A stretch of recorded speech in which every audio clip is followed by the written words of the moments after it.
All right, guys, a stunning admission on Sunday TV this weekend when former CENTCOM commander General Frank McKenzie made this revelation about how the Israeli operation is going in Gaza. Take a listen. U.S. intelligence estimates Israeli forces have killed about 20 to 30% of Hamas fighters since October. That is far short of destroying Hamas.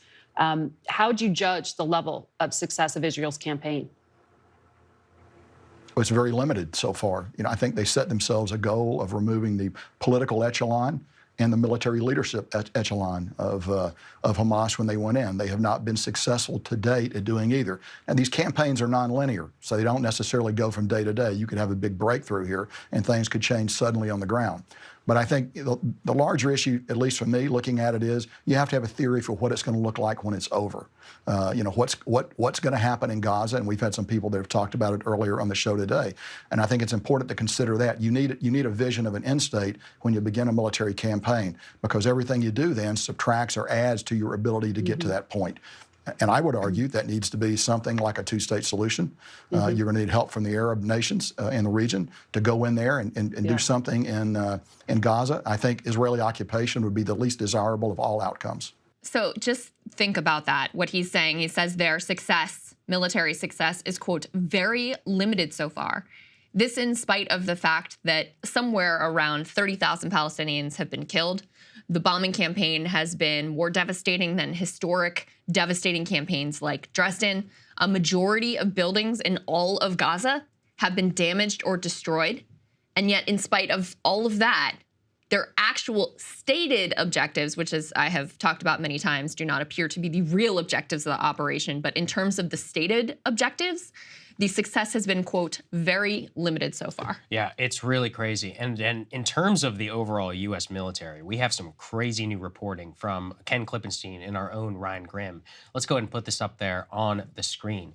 It appears, Krystal, that the White House falsely said that it had warned the government of Iraq of impending airstrikes. The reason that this is very important is, number one, they lied and they straight up said at the press conference that they had done it. And then only later on did they claim, quote, for operational security, we did not provide any official pre-notification with specific detail on these strikes. The reason why this is really important, beyond the fact that our government just straight up lies to us about whenever they bomb countries, is that many of, and this is part of the even crazier political element to this, the groups which bombed and helped kill these Americans, many of them are officially part of the Iraqi government.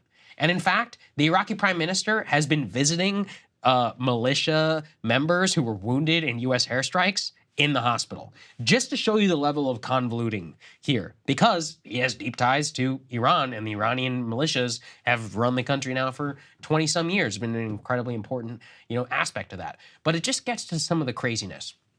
Right now, the Biden administration is engaged with the Iraqi government to keep our troops in the country.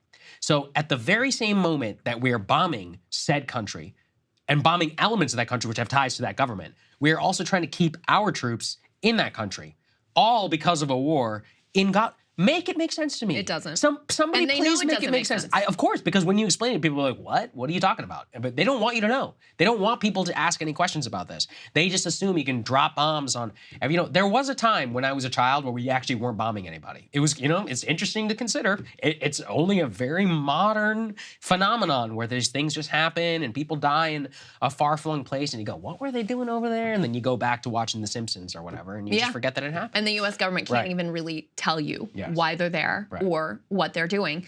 And consider, not to go back to the Iraq War, but consider the utter failure of the, real goals of that war, which was in part to serve as a check on Iran. And now Iran is like basically running the country. Basically, they are running the country. So great job on that one. Once again, guys, way to go. You really did what you, meant to do and meant to accomplish there. And that's the part that just drives me insane is they know that there is no military solution to Hamas.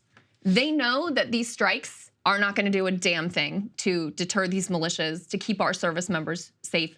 They know all of that, and yet they do it anyway. They know that the only way that tensions actually de-escalate in the region and can return to some sense of normalcy and stability is through a ceasefire in Gaza, and yet instead they pursue this policy of just like sporadic bombing and, apparently lying to the American people about what they're doing and who they told about it. Reuters confirmed, we can put this up on the screen, that the U.S. did not give pre-notification to Iraq ahead of strikes. This reporter from Reuters says, hey, this is directly contradicting what the White House said on record on Friday, that the Biden administration did indeed notify the Iraqis ahead of time. And put the next one up on the screen as well, to the point of they know that this isn't going to work, that it's not going to deter anyone or keep any of our service members safe. The Iran-backed groups have continued to target American bases as the U.S. plans further strikes. And yet these are the same people, Saagar, who want to tell us that, it hasn't spread into a wider war. It's still contained in Gaza as we literally bomb and, take incoming in 3 different countries. It's just, it's absolutely preposterous. So a U.S. military official confirmed there were fatalities from an attack on the Al Omar oil field, part of a complex that includes a U.S. base and is jointly controlled with the American military. Those casualties were not Americans. They were some allied militias that took that incoming and, suffered fatalities from these attacks. Syrian Democratic Forces, U.S. allied Kurdish militia, said 6 of their fighters had died in that drone strike on Al Omar. So the bottom line is here. We've seen more than 165 attacks on American bases with rockets, missiles, drones, or mortars since October 7th. As I've said 100 times, the only time when these attacks stopped was when there was a ceasefire. For 6 days, when there was a ceasefire, these attacks stopped. And the Houthis all but stopped what they were doing on the Red Sea as well. It is plain as day what the correct strategy is here to protect our service members and to actually achieve de-escalation in the region, and yet they refuse to actually pursue the policies that would lead in that direction. Yeah, I mean, it's stunning whenever you read this because it just shows that the expansion is likely.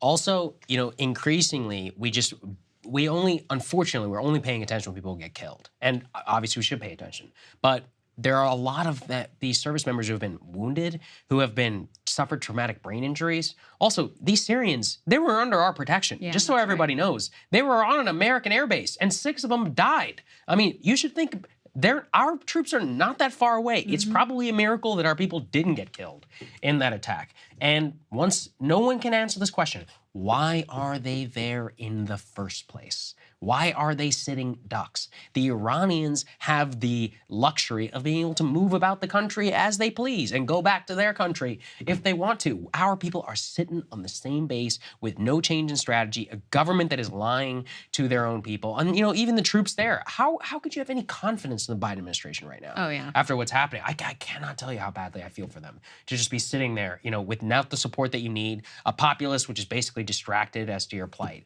And of course, as we said, it all comes back to Gaza. At the same time, let's put this up there on the screen. Netanyahu saying that the war in Gaza will not be over before the killing of Hamas leadership, quote unquote, stressing it will take another few months. So doubling down on the strategy, Krystal, and really, I think they're coming under intense military pressure, maybe at home. You can tell me if I'm wrong. They're like, hey, you said you're going to kill the Hamas leadership. You haven't killed the Hamas leadership.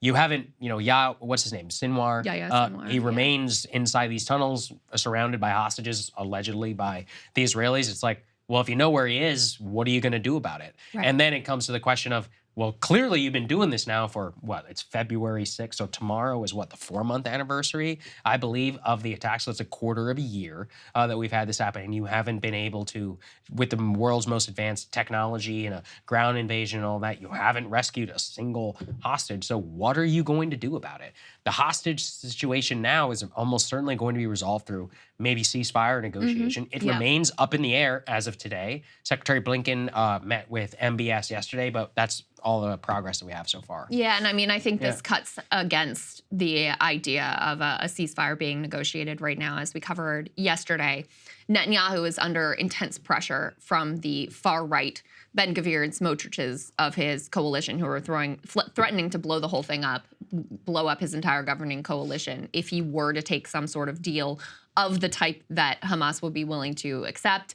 The more quote-unquote moderate parts of his coalition are on the other side of that. So he is, being pulled in both directions. And, outside of his own ideology, which has been very clear over time, his number one interest is in his own political self-preservation, which, again, cuts in the direction of, placating the right, keeping that coalition together, trying to keep the war going for as long as possible. And in lieu of achieving actual military success, bringing to the people these images of horror and destruction in an attempt to cover for the fact that the goals they claim to support of destroying Hamas are never going to be achieved. Even if they get Sinwar ultimately, which may happen, I don't know. The actual goal of eradicating Hamas was always a fantasy from day one, something we've been talking about the entire time. It's not difficult to predict. Yeah, absolutely. Hey guys, if you like that video, go to breakingpoints.com, become a premium subscriber, and help us build the best independent media organization on the planet. That's right. We're subscriber funded. We're building something new. We want to replace these failing mainstream media organizations. So again, to subscribe, it's breakingpoints.com.